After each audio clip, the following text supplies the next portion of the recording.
I was far from the quiet cul-de-sac and its unchanging comfort. We have two garages and identical mailboxes neatly lined up along the street, with barbecues in every backyard. It's typically American. Repetitive plots of 12 acres with more than pleasant housewives in every third home, and in the rest, mostly averagely attractive ones. Tonight, I'm going to Rainbow Row along Battery on East Bay Street.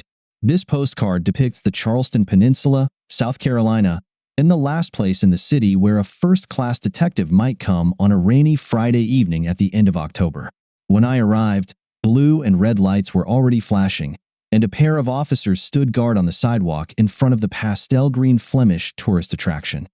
I turned on the flashing lights and parked the car in the second row next to the marked vehicle in the neighboring house to survey the entire scene.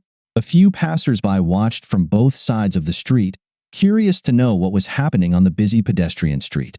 One of the officers was waving at people, trying his best to keep the area clear. "Welcome to the land of the rich and beautiful, George," said a stout man when I entered the living room on the first floor.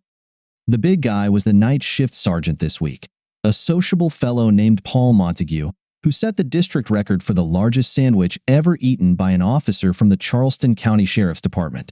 It was a 60-centimeter French baguette stuffed with meatballs, marinara sauce, and half a kilogram of mozzarella cheese. He did it again a week later. Besides everything else, he was a skilled officer, and I enjoyed working with him. The crime scene is upstairs, second room on the right. It's not too messy this time. I glanced at him and slightly smiled. That's good, right? The last case we worked on together was in North Charleston when 3 Mexican illegals introduced a cartel-style necktie, which was apparently a bad drug deal and a murder out of revenge. That was really bad. If there wasn't such chaos this time, I would be grateful. I started climbing the stairs and noticed that a couple of the boards creaked noticeably. When I reached the landing and turned into the hallway, nothing seemed out of place. But if there was something, the techs would sort it out. The door to the room was double, and upon entering, I looked around. There were 2 victims, possibly 2 victims. It could have been a murder-suicide. But no, it was indeed a double homicide. The man lay on his back with his head against the headboard, naked, with 2 entry wounds in his chest, right in the center. The woman, lying across the lower part of his torso, had 5 entry wounds in the middle of her back and 4 on her buttocks. Someone really didn't like her. The technicians found 12 shell casings, one of which had pierced the headboard and embedded itself in the wall behind it. George, this guy is Carlos Pena, 28 years old, originally from St. Lucia, and works for a construction company in Edisto. He has a wife and, judging by the photos in his wallet, a couple of kids. The woman is Lucy Steinman, 39 years old, a socialite in the city, married to Marino Steinman, the official owner of significant real estate. We're still trying to locate him. Thanks, Paul. The technicians say the bullets are 9mm, but no weapon was found at the scene, so someone killed them and fled. Is there any security in the house? Paul just shrugged and said he would find out, but he needed to locate the husband to get full access without a warrant. When I looked over the scene again, I noticed a yellow silk scarf off to the side of the room, near a dresser facing the bed. Bending down to pick it up, I caught a familiar scent. It was distinctive and expensive. I recognized it as the Flower Bomb perfume by Victor and Rolf. I was familiar with it because a few months ago, I had bought this expensive gift for Michelle's birthday, along with a collection of silk scarves. What a hell of a coincidence. Michelle Rogan was visiting her sister in Savannah and had left yesterday morning, so when I turned the key in the front door, I knew the house would be empty, except for the guardian. A 40-kilogram bundle of joy in the form of Maxwell, our Doberman Pinscher. He was already at the door before I even put the key in the lock, snorting in anticipation, and when the door opened, he was practically sitting on his haunches, waiting for his kiss. He got it, and I went back to the kitchen, tossing the keys and the soft pouch onto the kitchen table. Michelle and I were both 33 years old. We didn't have children, but we were fitness enthusiasts and were trying to live the American dream here, in this small suburban neighborhood in North Mount Pleasant. This was my first marriage, her second, and after 4 years, everything seemed to be falling into place. A couple of years ago, Michelle left her job at the Mount Pleasant Planning Commission and started selling real estate.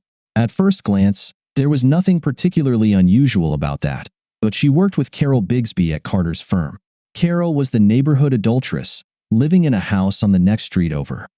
Her husband left her and took their 2 children 3 or 4 years ago after catching her in bed with her boss in the middle of the day. Since then, according to the neighborhood grapevine, she had slept with numerous men from a couple of nearby blocks.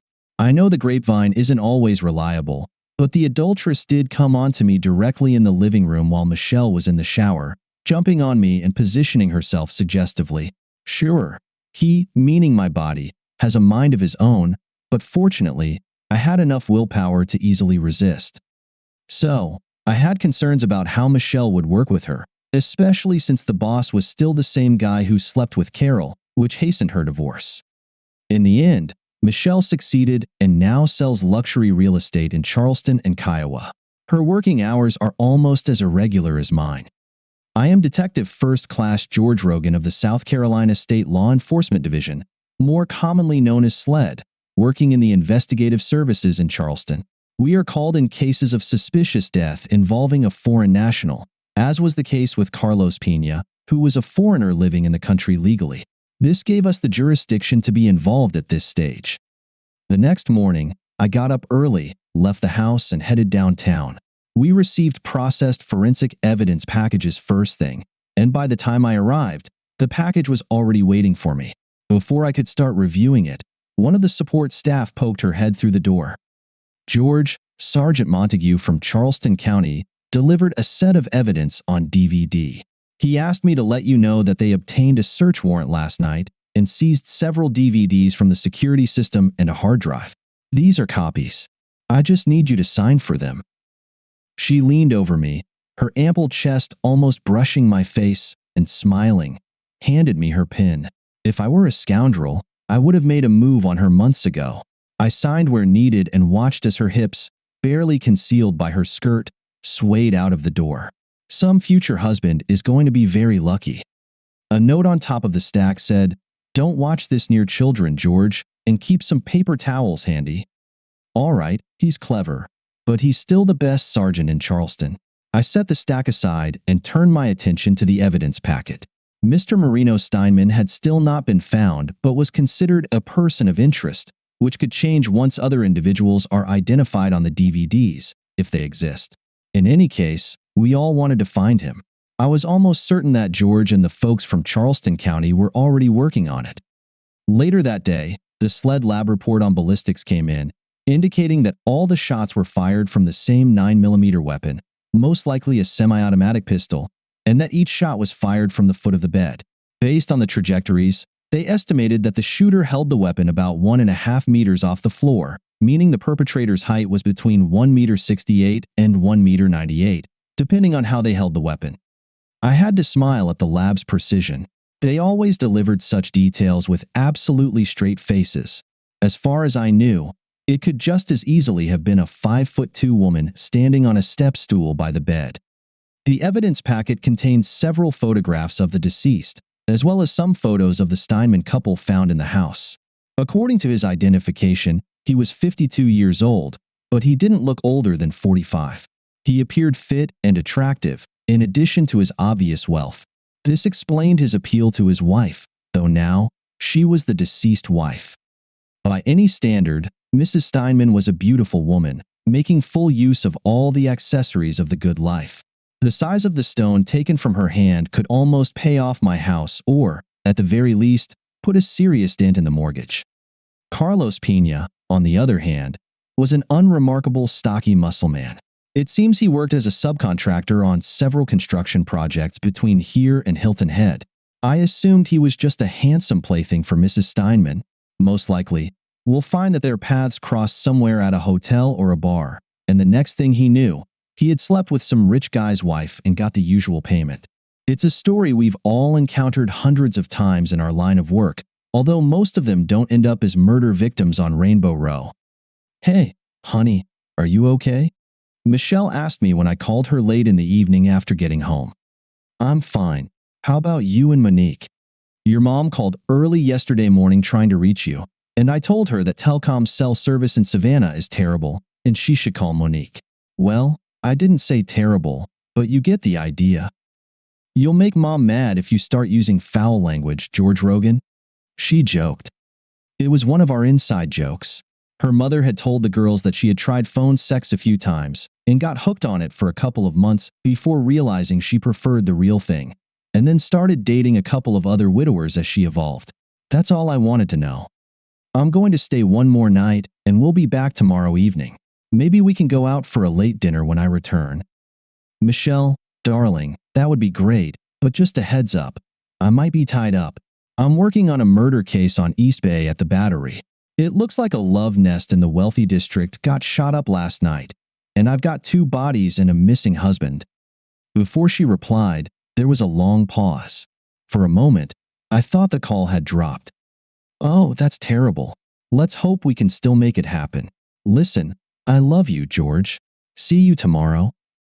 We ended the call, and I set up my laptop to review the DVDs from the security system at yesterday's murder scene. Marino Steinman had spent a lot of money on video security. This wasn't the usual grainy black and white junk you buy at a discount store. It was high quality, color, digital, high definition, with precision zoom, all uploaded to a massive multi-terabyte storage device. He had cameras in all the rooms downstairs, one in the master bedroom and the hallway on the 2nd floor, as well as cameras in each hallway on the next 2 floors. I poured myself a light beer and leaned back in my chair with headphones on to block out background noise. I queued up the first DVD, starting from 9 p.m., when motion and sound activated the camera at the entrance on the 1st floor. The 2 victims entered the house, not making any effort to keep their voices down. From the sound of it, they were both drunk. They wandered around the house, making drinks, and after a few minutes, Mrs. Steinman led a clearly appreciative Mr. Pena up the stairs to the master bedroom. The key to my job is paying attention to details.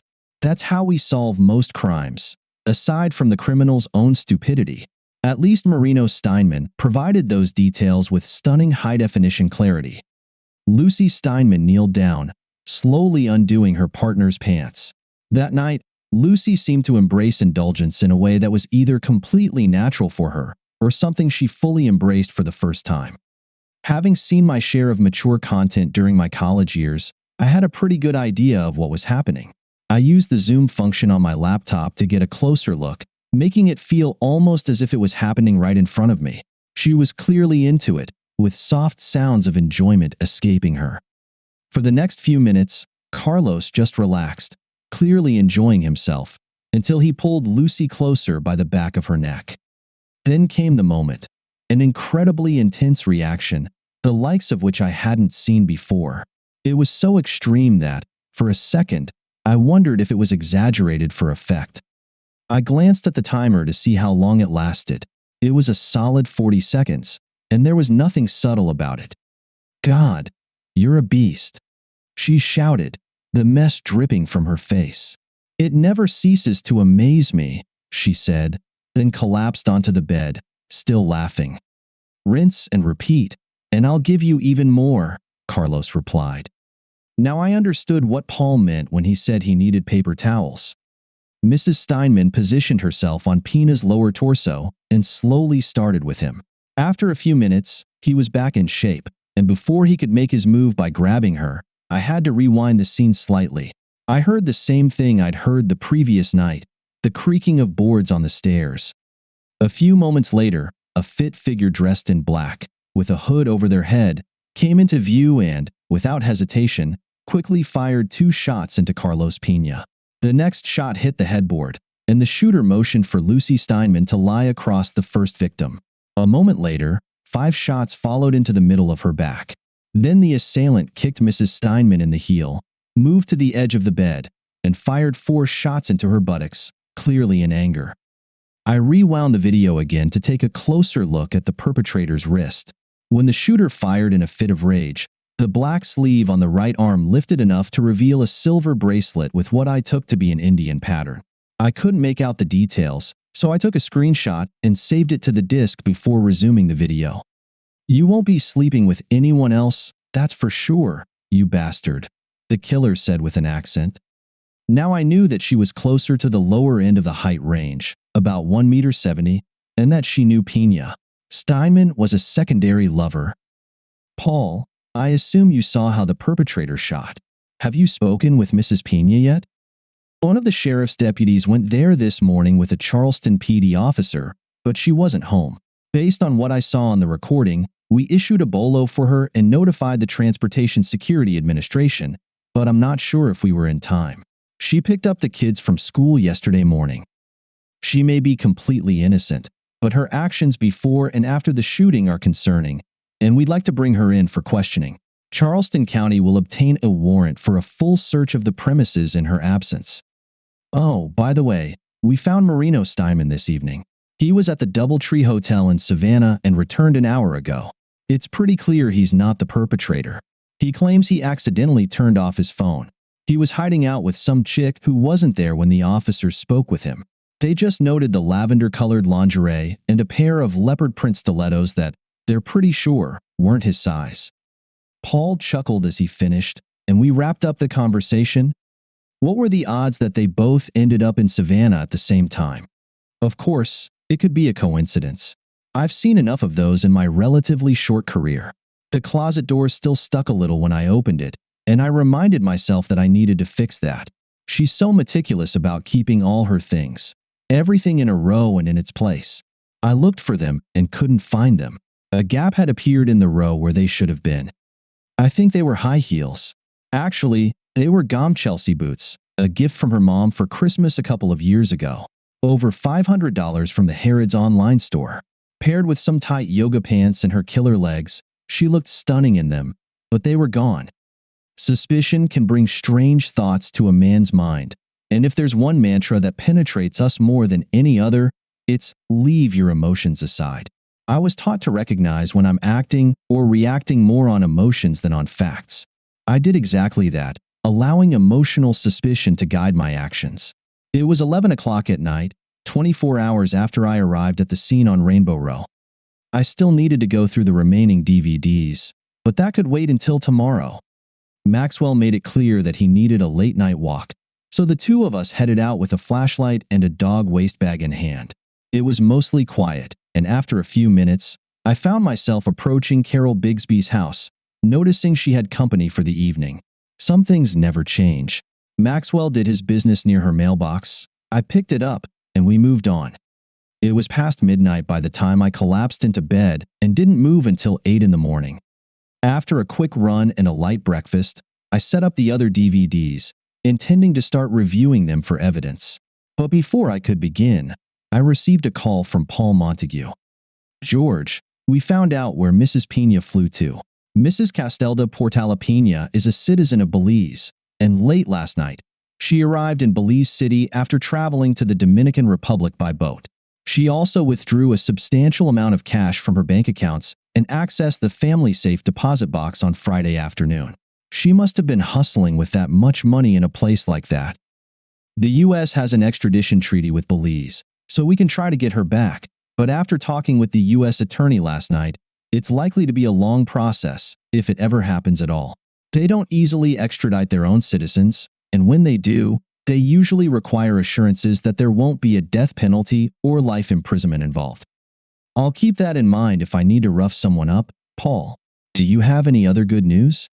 He just laughed at me. We're planning to talk to Marino Steinman later. Do you want to join us? I agreed and arranged to meet them at the Steinman house at 1 p.m. With a fresh cup of coffee and a satisfied Maxwell standing on the porch, I queued up the DVDs in reverse order, starting from 9 p.m. on Friday. Throughout the day, the only activity was Mrs. Steinman and the housekeeper moving around the house, with the housekeeper arriving at 10 minutes past 9. The next DVD showed an earlier encounter between the two deceased, starting from 10 p.m. on Thursday until he left at 2 a.m. Earlier activities were a repeat of the previous day, and the DVDs from Tuesday and Wednesday were uneventful. It seemed that Marino Steinman had been absent from home during those days. Interest only picked up again on Monday. On Monday morning, the housekeeper arrived at the usual time and left by noon. Lucy Steinman was not visible in the morning and didn't move around upstairs. At 1:20 p.m., Marino Steinman arrived home, allowing himself and a petite brunette into the living room. Their familiarity suggested this wasn't their first encounter. The woman approached the bar and prepared 2 drinks. "So, I understand your wife won't be back until tomorrow?" she asked Steinman, handing him a drink. "Her flight arrives at 11 tomorrow morning, so there's no rush, baby." I watched as he took the drink from her hand and pulled off her tight size 4 dress over her head, leaving her standing in size 4 SX panties and a size 3 bra. She stood in front of him, about 1 meter 57 tall, rubbing against him. The canary yellow scarf had already fallen to the floor, and Steinman bent down, picked it up, and brought it to his nose. The woman, weighing around 50 kilograms, squatted down, balancing on 7.5 centimeter stilettos. 5 minutes later, she pulled away from him, and Steinman laid her on her back on the soft couch. I should have stopped watching, but I couldn't. When they were finished, she cleaned him up, and they both headed upstairs. The camera in the master bedroom showed them both entering the bathroom, and 20 minutes later, they emerged, and the woman went downstairs to retrieve her clothes. When she returned, Steinman picked up the yellow scarf again and inhaled its scent before tossing it onto the dresser. I recognized the scent. It was Flower Bomb by Victor and Rolf. I paused the DVD, stepped out onto the porch, and patted my faithful friend. "Max, it's a crazy world. Believe me." Returning to the DVD, I quickly fast-forwarded through the recording of their daily routine, and around 9 p.m., Steinman and his lover entered the bedroom and resumed their activities from the previous day. The whole process didn't take him long. I watched for a while, then zoomed in on the tattoo on her right buttock. I had seen one like it before, and with that, I turned off the DVD player and prepared for my meeting with Marino Steinman. The crime scene footage had been recorded that morning, even before we arrived. Paul Montague worked fast. We grabbed a quick lunch at Human's Deli before heading over to meet him, and I brought up my newly discovered concerns. "Yes, I reviewed everything up to last Monday." "So, I'll have to talk to her?" he asked me. "Standard procedure, Paul, I know. Michelle will be back tonight. I'll let her know." After quickly comparing our notes, the two of us headed to meet Steinman and another county investigator. Mr. Steinman was waiting for us with his personal attorney. In person, he was rather unimpressive. Now, I could see his age on his face, but he still appeared fit and in good physical shape. Paul introduced himself, and as we shook hands, I didn't see the slightest hint of recognition, though I didn't expect him to recognize me. We had never met, of course, and I never felt that people in such high positions paid any attention to ordinary folks unless they wanted something from them. Paul began the interrogation. "Mr. Steinman, let me express our condolences for your loss and assure you that we have dedicated significant resources to bringing this case to a satisfactory conclusion. Now, regarding the victims, your wife and a man named Carlos Pena, were you aware of their affair?" Steinman simply shook his head. "No." "All right then. As for Mr. Carlos Pena, had you ever met him or had any dealings with him, his business, or any other members of his family?" "Not that I recall," he replied. The big guy simply took his notes and continued. "All right, now let's go back a few days. You're aware that we have DVDs from your security system that retain recordings for several days, correct?" He nodded in confirmation. "Good. Could you name the people you entertained in this house on Monday afternoon and evening?" Steinman consulted with his attorney and then gave her name. As he did, Paul shot me a concerned look, which Steinman noticed.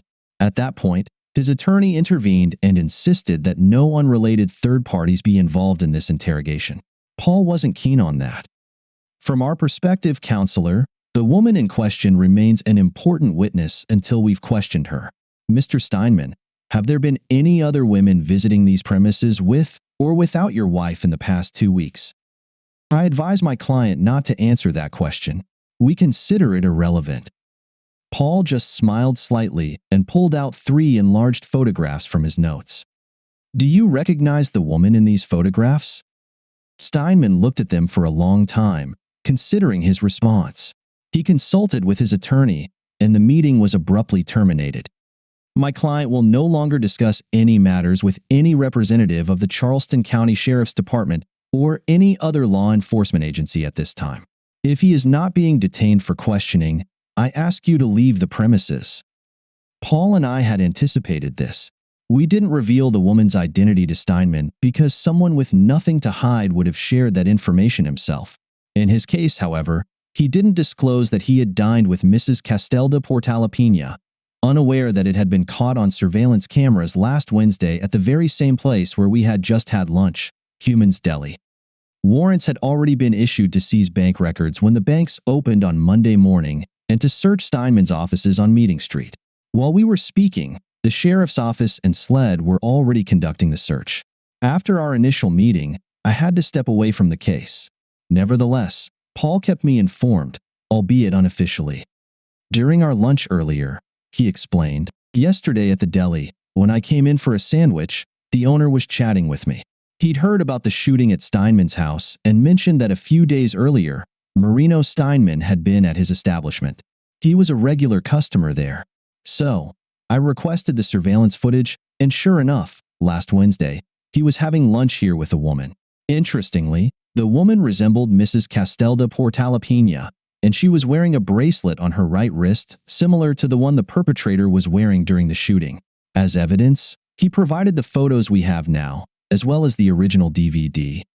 At this point, we suspect that Steinman knew his wife was committing adultery, and Mrs. Pina either knew about it too or was informed by him.